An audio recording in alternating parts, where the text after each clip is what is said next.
shiicadu waa muslim waa walaalaha weeyaan okay qaar baa qaldan qaladkoogaan saxayna laakiin waa ahlu tawxiid laa ilaaha ila allah muxamed rasuulullah bilay laysu kufaar gaala maaha marar badan baan maqlaynaa iyagoo laga hadlayo shiicada laga hadlayo raafidada dad badan oo lagu tilmaamo inay yihiin muxalliliin oo siyaasiyiin ah ama aqoon-yahan ah iyagoo rogrogahaya oo ka hadlaya mawduuca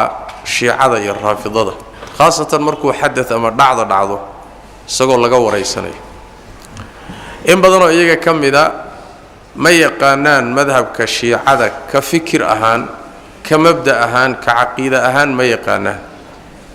sidaas daraaddeed hadalkooda iyo taxliilkooda wuxuu ku wareegaysanayaa jawaanib siyaasi iyo nafci buu ku wareegaystaa ma yaqaanaan madhabka fikirkan shiiciga ah ninka dhagax dhigay ee asaaska u ah ee mu'assiska bilaabay ah inuu yahay cabdullaahi ibnu saba ninka yahuudiga asalka ahaa diintana u soo galay munaafiqnimo iyo inuu dumiyo ninkaasaa asal ahaan bilaabay fikirka shiicada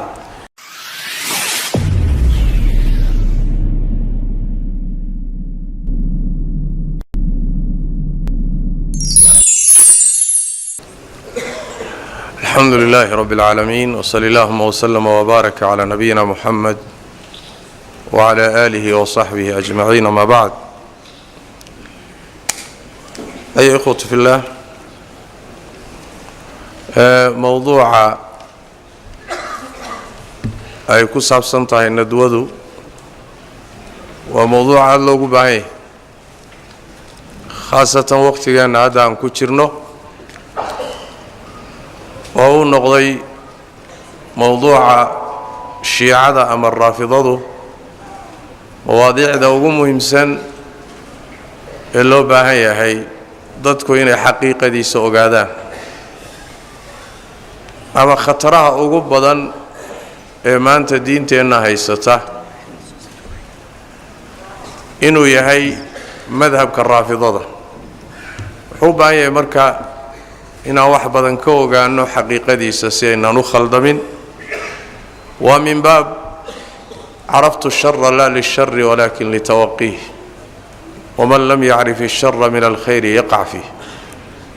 الشر كان برتي أو خير ككبرتي سياني سجيل عليه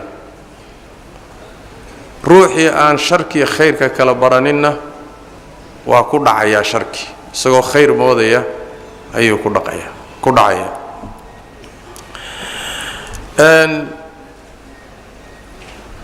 marar badan baan maqlaynaa iyagoo laga hadlayo shiicada laga hadlayo raafidada dad badan oo lagu tilmaamo inay yihiin muxalliliin oo siyaasiyiin ah ama aqoon-yahan ah iyagoo rogrogahaya oo ka hadlaya mawduuca shiicada iyo raafidada khaasatan markuu xadad ama dhacdo isagoo laga wareysanayo in badan oo iyaga ka mida ma yaqaanaan madhabka shiicada ka fikir ahaan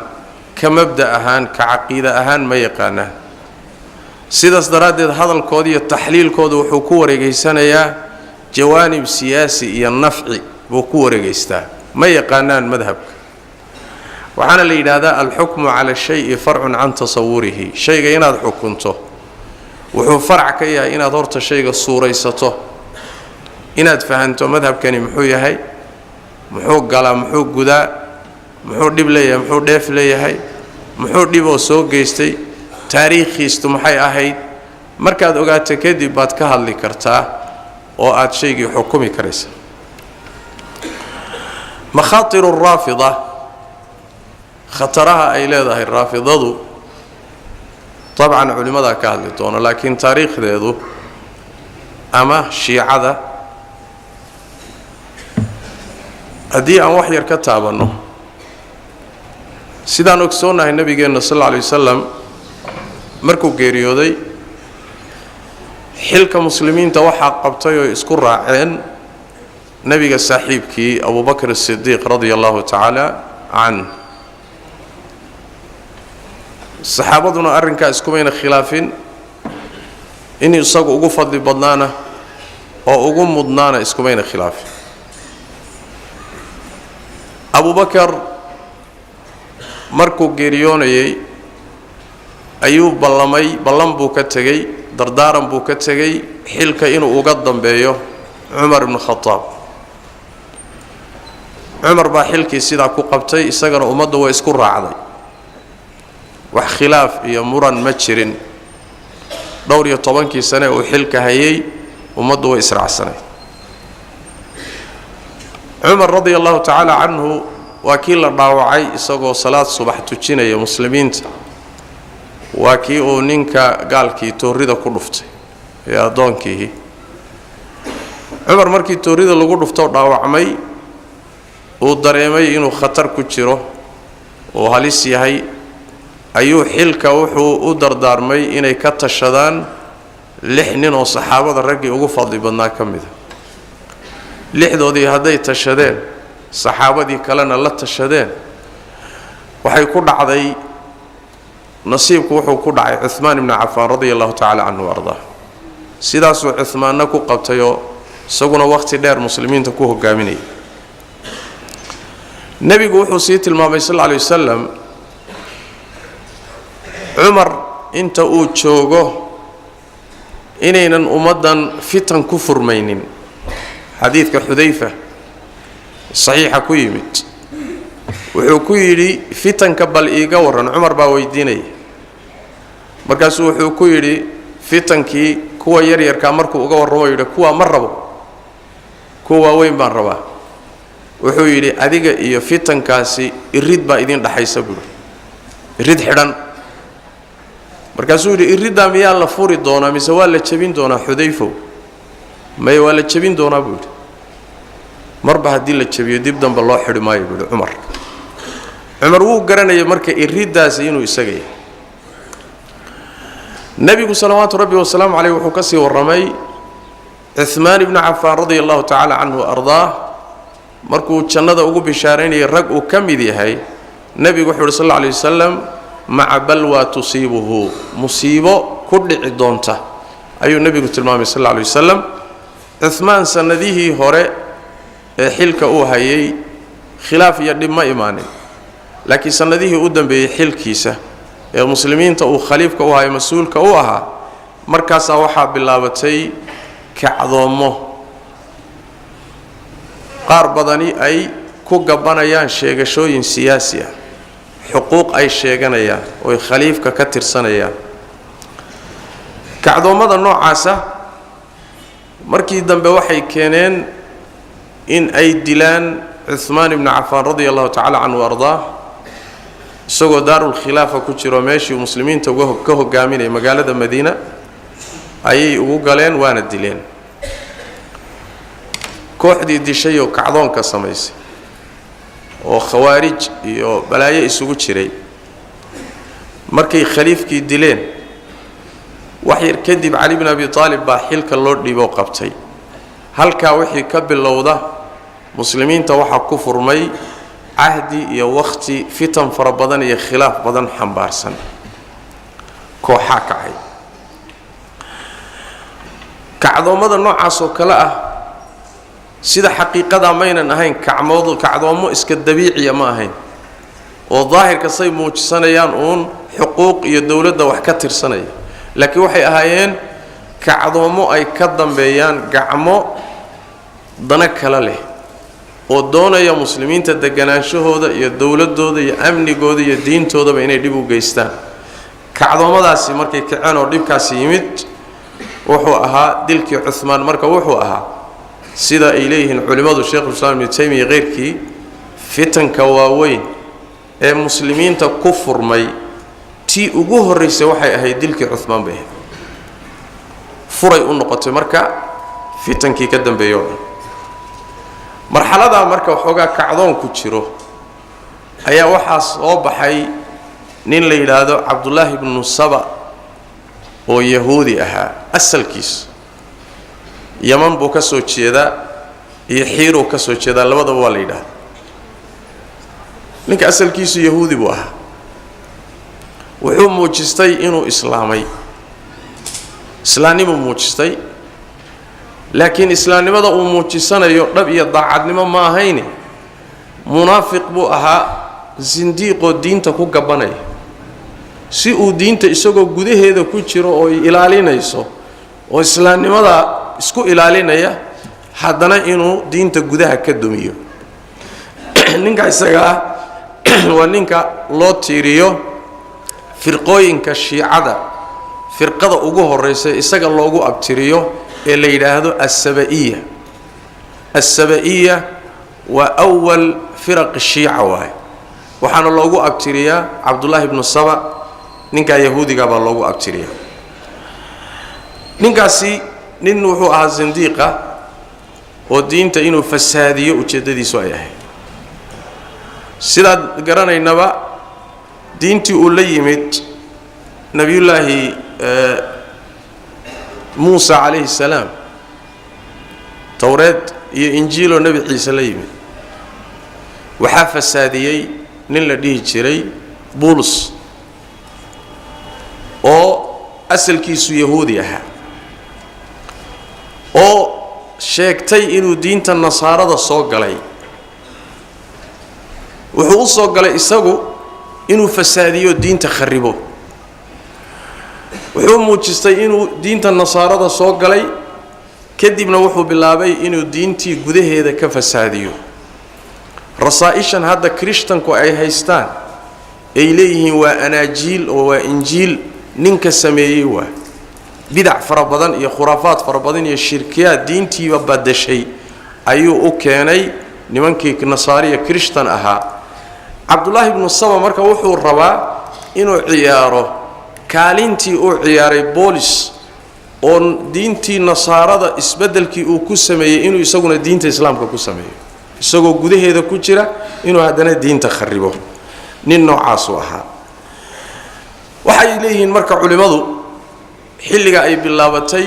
shiicadu ay bilaabatay taqriiban shiicada marka la yiraahdo laba nooc weey shiica oo aan aad u sii fogeyn oo wax la yiraahdo shiicada dhexdhexaadka ah iyo shiica qaaliya baa kala jirto si xaq jirsan oo xad gudubsan midan raafidadeen ka hadlayno waa midda dambo waa niman xuduudda tilaabayo xadka aad uga fog waa xuduudda dhaafayo fog waa tashayucan noocaasa culimadu waxay leeyihiin wuxuu bilowday sida ibn Hazmi iyo Sheekh Islam ibn Taymiyyah qeyrkoodba wuxuu bilowday leeyihiin saan hadaba sheegnay Uthman ibn Affan radiyallahu ta'ala anhu ardaa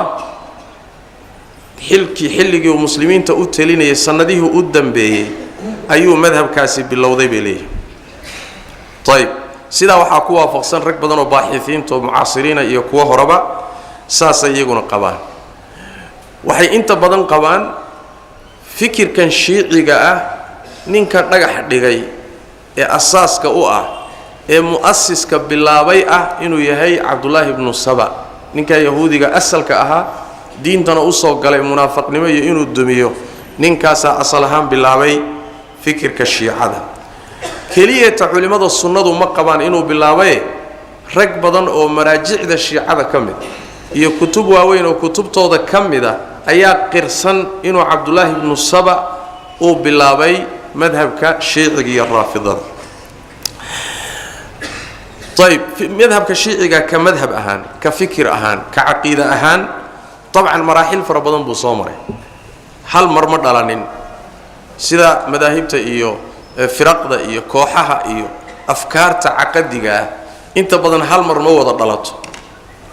تراكم بيسميسايو قيبات مادة قيب كلا كدر متى قيب كلا كدر متى مر والبقى أي سي جرتو سيادات إيو وحي قادتا إن بدع فربضان قدالك قدر لكن يعني الشيعة هذا أنك الله إنه أو محوها هاي رافضة سانت المان نبي نكاسا أصلوه أو فكر كذا باللابي وحنا جبات كردكتي مركو باللابي وحو جبات كردكتي إلا وحنا إن جبات كردك توضتك كو خلطه وحو جبات كردكتي آل بيتك نبي آل كيس صلى الله عليه وسلم حقه دي بمقن حقودي بالله دعي حق آل بيتك على السوعليو شعيلك آل بيتك حقودنا وحق وين شك ملح المسلمين تأردن ووحي اسكوا في سين النبي قال كيسي قرابديسا حقوده إن ليلاليه لا تشعلاده حقوق ضد بدن إن إليهن تاسو قلوبته مسلمين تكوتشرتو مركا وحو كدغتay gabaad iyo inuu isku ka dhigto muxuu ahaay shay uu muxuu ahaay uu ku shaqeysto mabaadi'da waaweyn oo madhabka shiicada asalka u ah isaga bilaabay waxa kamid ah mesela Ali ibn Abi Talib imaamnimadiisu iyo madaxnimadiisu inay waajib ahayd mansuusna ahayd oo nabiga sallallahu alayhi wasallam uu quraanka iyo sunnadu ay sheegeen Ali inuu nabiga xilka uga dambeeyay inay nas tahay Ali madaxnimadiisa iyo imaamnimadiisa Abdullah ibn Sababa ugu horeeyay wax fikrada keen wana mabaadi'da waaweyn hadda fikirka raafidada uu ku fadhiyo mabaad afkaartu keena waxa kamid ah mu'taqadaadku keenay nabi kasta iyo rasuul kasta wasiib lahaan jiray rasuul kasta wuxuu lahaan jiray cid uu ka dardaarmo oo xilka u dardaarmo oo hawsha uga dambeeyo nabi maxamedna wasiyigiisu Ali buu ahaa buu yiri fikirkana isaga u horeeyay waana mabaadi'da raafidada aqiidadeeda qaar kamida way wuxuu bilaabay oo afkaartu bilaabay kamida in la lacnado wax laga sheego la naco laga bari noqdo Abu Bakar iyo Umar iyo Uthman saxaabada intoodii kale wax yar mooyee waxa keenay Abdullah ibn Sababa bilaabay waana mabaadi'da asaasiga raafidada iyo shiicada wuxuu keenay fikir la yiraahdo Ali ibn Abi Talib ma uusan dhimanin laakiin korba loo qaado samada loo sii qaaday kadibna uu soo noqon doonaayo dib baa loo soo celin doonaa cadawgiisana uu ka argoosan doonaa masalada loo yaqaano ar-raj'a soo noqoshada waxa bilaabay Abdullah ibn Sababa bilaabay waana afkaarta shiicada iyo mabaadi'dooda qaar kamid wuxuu bilaabay waxa la yiraahdo aalu baytku cilmi khaas ah hayaano umadu ayna la wadaagin waxayna soo baxday xilli uu caliban noolaaba sahih al-bukhari waa ku timid Ali ibn Abi Talib oo la weydiinayo ma cilmi khaasa oo umadu ayna idin la qabin iyo waxaan quraanka ahayn buu nabigu idin ka tagay waa ka jawaabay ma ya quraanka iyo wax ilaahay ka fahansiyo iyo saxiifadan wixii ku qoran waxaan ahayn anaga gooni nuguma wax gooni nugu oo umaduna la qabin ma jirto marka fikirkan aalu baytka cilmi khaas ay hayaan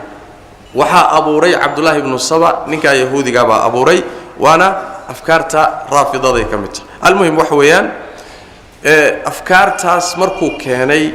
gabaadna uu ka dhiganayo aalu baytka xuquuqdoodii hal raadiyo uu gabaad ka dhiganayo arintaasi marka waxay noqotay arin dad badan oo juhala ah oo iska niyad fiican iska caadifaysan ay iska qaataan waxa arintaasi xoojiyay watii ay dhacday Ali markii Uthman la dilay Ali oo xilka qabtay khilaaf baayay dagaalkii Sifiin baa dhacay dagaalkii Jamal baa ka horeeyay qadiyadii tahkiimka la yiraahdo oo muxuu ahaayay balin la heshiiyo oo baa dhacday kadib arintii Hassan ibn Ali ibn Abi Talib iyo Muawiya heshiiyay muddo 20 sano taqriiban baa arintu degtay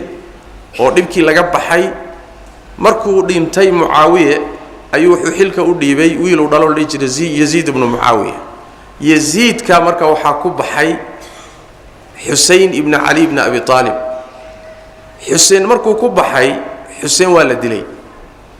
si xun baa waliba loo dilay dilkiisa laba kooxood baa iska kaashaday kooxdii isaga u yeedhay oo shiicadiisa ahayd markii uu soo baxo u yimid garabkiisa ka baxeen nimankii ka soo horjeeday baa meel cidlaa ka helo Hussein ku dilay Hussein markii la dilay carab badan baa abuurantay waxay xoojisay fikirkii uu abuuray Abdullah ibn Saba ee yahuudiga ahaa ee aalul baytka inuu ku gabado afkaartiisa ku faafsada kadibna sidaasay ku faaftay oo fikradan tadaatu ay dad ku hesho atbaac ku hesho oo ay ku hergashay marka fikirku marka asalkiisa gabaadkaas uu lahaa waa fikir asalkiisu sandaqa iyo diin la'aan iyo diinta hal la burburiyo ku salaysan waa fikir asalkiisu ninka yahuudiga ka soo jeeda وفكر زنادقة يا منافقين تو أي أصلوا يهين لقب كان لي هذا أما مجع لي هذا الشيعة مركا هوري والاستعمال ترى عهدي هوري لكن شيعة وحلو استعمال ترى إنك ضدك الرأسن ضدك أوهيلية ضدك أصحاب تسابة الشيعة اللي هجري شيعة هذه عهدي هوري حلقة هوري أدركتو لازم معها شيعة ضبين كهالله إني نقطه شيعة ضبين حق شركة يعني سيفوقاتي ماذا أفكار تخربني هذا الشيخ وكور من دونه قبطاي دب بيكتم إذا حلية ذا هوري ما ينشرين شيعة لقاها الله يوم كذا بيكتم رافضه سيدي كتم رافضه عهدي هوري الرافضه وحال ديجري الخشبية لديجري كتبته هوري خشبية لو يقانا الرافضه دب بيكتم وعاشرة رافضه كوحداسي دب كإيمان دونتي معتقدات كشيخ وكور من دونه اسكاله مبادئ ذو وحى كم ذا ما دام إنه آل بيت كي جبات كديكتان لبي يطبن إمام أو آل بيت كقار كم ذا عندما أنتوا ضهين أيه كديكتان إمامية كديكتان معصومين لبي يطبن كإمام علي بأوهرية الحسين بن علي ويل كيسي حسن باكوحيجا الحسين بن علي باكوحيجا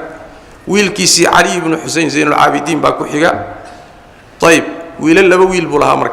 نينك اللي هذا زين العابدين لبويل بودلي محمد الباقر هي زيد لبدا سودلي زيد نين عالم ابوها محمد الباقر نين عالم ابوها انت راه كل علماء السنه واي لكن الشيعه way iska sheegataa wayna ku been abuurtaan زيد ابن علي ابن الحسين muxuu ahay زين العابدين oo dhalay ayaa marka wax weeyaan muxuu ahaayay waxa dhacday in uu koox baa raacday oo koox buu lahaan jiray kooxdiisii ayaa marka waxay lagu magacaabaa shiicada qaybta la yiraahdo zaydiyada waay الزيدية oo kooxda shiicada ah oo inta badan Yaman u badan oo shiicada kooxaheeda kooxda ahlu sunnaha ugu dhawaay waa atbaac Zayd ibn Ali waay qoladan raafidada la yiraahdo hadda mawduucu ku saabsan yahay ayaguna xirtiisay ahaayeen laakiin waxay ku yiraahdeen Zaydo Abu Bakar iyo Umar kabari noqo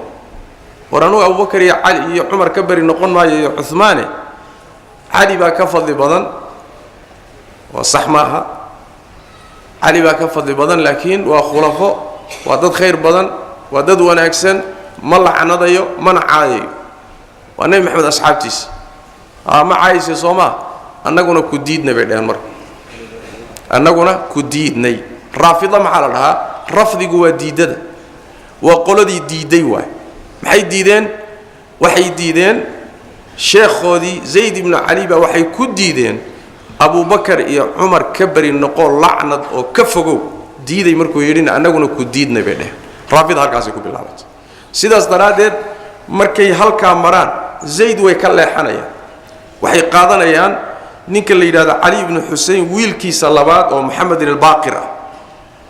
Ja'far al-Sadiq buu sii dhalay Musa al-Kadhim buu dhalay oo sii raacayaan nin la yiraahdo wiilal badan buu isagu lahaa laakiin Ali ibn Musa ar-Ridha nin la yiraahdo sii raacayaan isaga markay ka gudbaan wiilkiisa Muhammad ibn Jawad bay raacayaan isaga markay ka gudbaan Ali ibn Muhammad ibn Hadi oo wiilkiisa bay raacayaan isaguna wuxuu dhalay al-Hasan ibn Ali al-Askari ayuu dhalay imaamka labiyo tobnaad ayuu isaguna dhalay oo wiil yar oo caruura isagoo ah yuu dhintay baa leeyahay qaarna ma jiray dhaha waa imaamka labiyo tobnaad ee labadooda labiyo tobankooda imaamay sheegtaan aimada hore waa aimada sunnada ragga la tiriyay intooda badan aimadii sunnada waa aimadii sunnada bay iyagu iska tirsadeen labiyo tobanka imam kam u dambeeya waxay qabaan god buu galay god buu ku jira wali waa nool yahay aakhiru zamaanku soo bixi doona waa mahdi markuu soo baxana wuxuu ka argoosan doonaa ahlu sunnah taas markaynu ka nimaadno oo abtirkaas aimada ay u sameysteen iyo waxay aimada ka rumaysan sheekha ka hadli doone waxa doonaya wax yar inaan ka taabto farisiyiinta nimanka la yiraahdo Iran xagee bay kasoo galeen shiicada farisiintu waxay kasoo galeen farisiintu waxay ahaan jireen Iran tawaye imbaraatoriyad iyo dawlad xoog badan oo labadii dawladood ee xilliga ugu xoog badnaa adduunka ay kamid ahayd Rum iyo Furs bay ahayd farisiinta dawladoodii waxa burburiyay muslimiinta burburiyay oo la wareegay iyagiina islaamiyay farisiintu waligood waxay qabeen marka uqdad ah in ay soo celiyaan wixii la dhihi jiray farisiya yani farisinimo iyo shacabkii reer Furs iyo majdigii aan lahaan jirnay aan dib u soo celinay rumaysnaayeen hatta iyagoo muslimiin ah arintii iyada ahayd baa marka waxay ka heleen inay gabaad ka dhigtaan madhabkan shiiciga raafidiga kibay qaateen marka kibay qaateen oo ay yani muxuu ahaay garab ka dhigteen sidaas daraadeed raafid shiicada hadda jirtay iyo raafidada hadda jirtay Iran baa asaas u ah Iran baa asaas u ah waxa u dheer marka shiicanimada waxa u dheer farisinimadii oo carab nacayb ah oo islaam nacayb ah oo inay soo celiyaan wixii la dhihi jiray furustii awoodda lahayd ee adduunka ka jirtay inay dib u soo celiyaan majuusiyada ahayd diintana waxoogaa uun aalubayd iyo waxoogaa uun ay gabaad ka dhigtaan inay ka haystaan taa iyada ah ayay ku qaateen su'aal isweyd inay arintu sidaas tahay waxaad ku garanaysaan marka laga yimaado Ali ibn Abi Talib iyo Xasan oo wiilkiisa ah uma weyneeyaan siday Xuseen u weyneeyaan Xuseen markii laga soo tago Xuseen dumar badan buu lahaa caruuro badan oo dhalay abtirka aimada waxay mariyeen haweenay farisiyada oo uu qabi jiray oo Iiraaniyad ahayd oo uu dhalay boqorkii Furs ugu dambeeyay markii Furs la qabsanay boqorkii ugu dambeeyay Yazdajir la dhihi jiray gabadh uu dhalay oo la dhihi jiray Shah Zanan la yiraahdo Shah Zanan yani malikatu nisaa gabadh noocaas oo adoomadii la soo qabsaday kamid ah Abu Hussein guursaday Hussein ibn Ali ibn Abi Talib gabadha markuu guursaday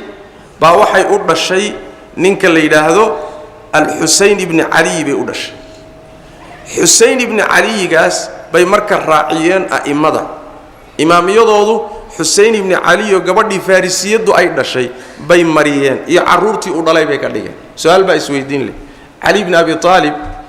caruur kaloo dhalay oo Xasan iyo Hussein ahayna maxay meesha uga saareen Maxamed ibn Hanafi oo kale su'aasha labada isweydiinta leh Xasan iyo Hussein Xasan baa ka fadli badnaa kana weynaaye maxay weynaynta inta la ugu sameyn waay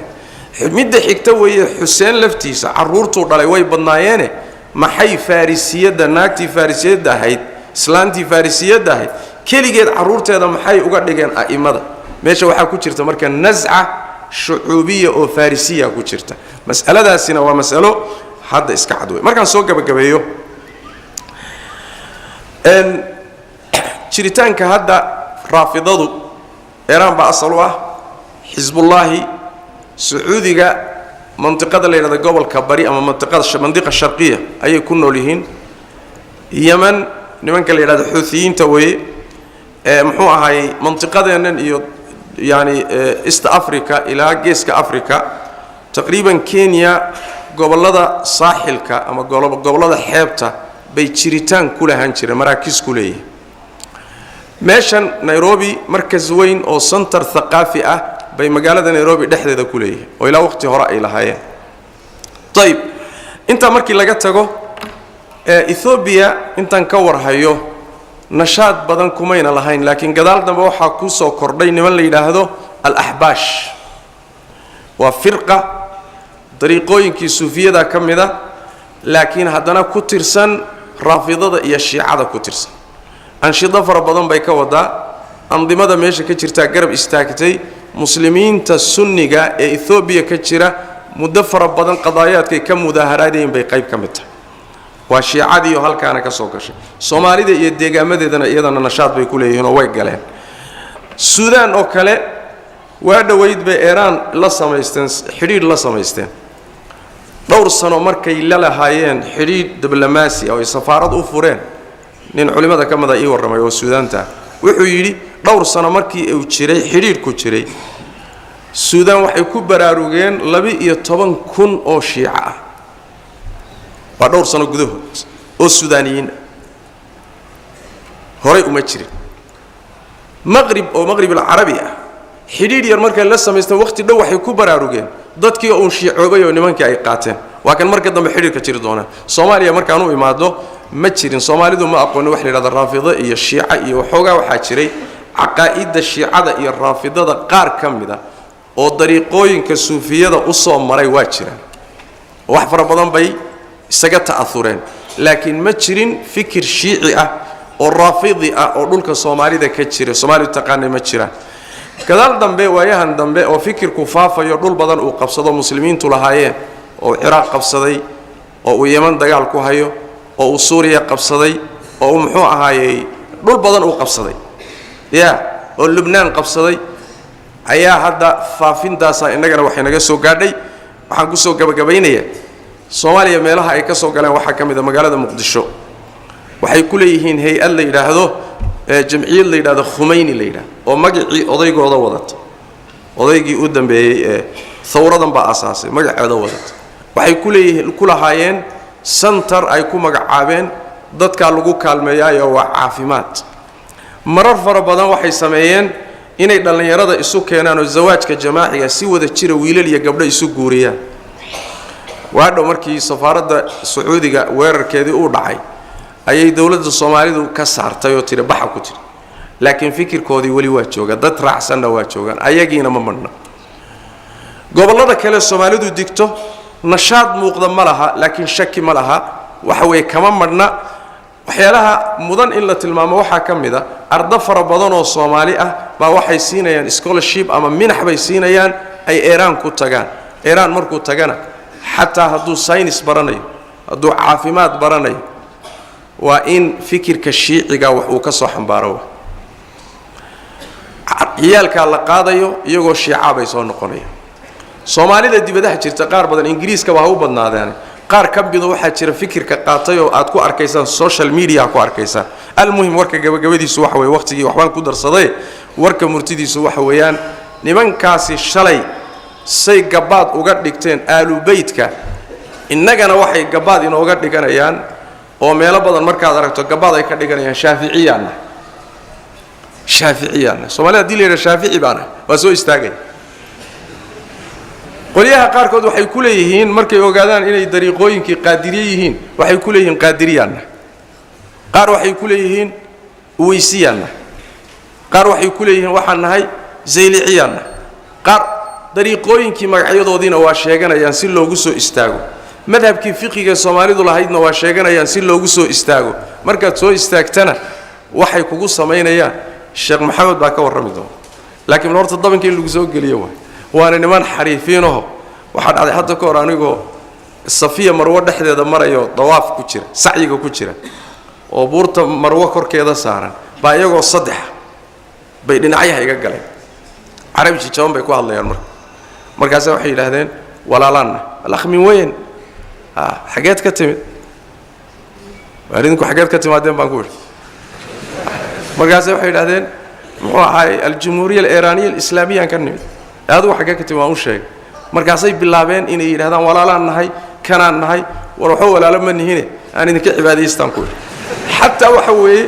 ماشى حتى فوق باتشين مايا مركز دبين كسواق شهادة مسكين فكر كأقونية وحي نمن كان يهين مركز تاسع كعاطفة اللجوء صوت ضبط مركز قار كود وحي كود ضبيان ضد كقار كاي أوجيهين إني وهابية النعبي وحيليه وهابية الله وضد دجالمين عدو إن كوباد وهابي يعني سكعلين وذات كي حناق صنايع وهابية وحناق صنايع ميلو مرلا وابا كابا شيء هذا قرب أرضي ورم حاضر بتاع وهابية الله لدق الله معي وهابية يقول أنت شيء هذا وركوا كل إرادة علماء داروا بحياة محي الرميسين تهر رافضة تاريخ ذي دواتا لكن محي الرميسين معتقدات كودو محيين الشيخ كوردون هذا وبالله التوفيق صلى الله وسلم وبارك على نبينا محمد وعلى آله وصحبه وسلم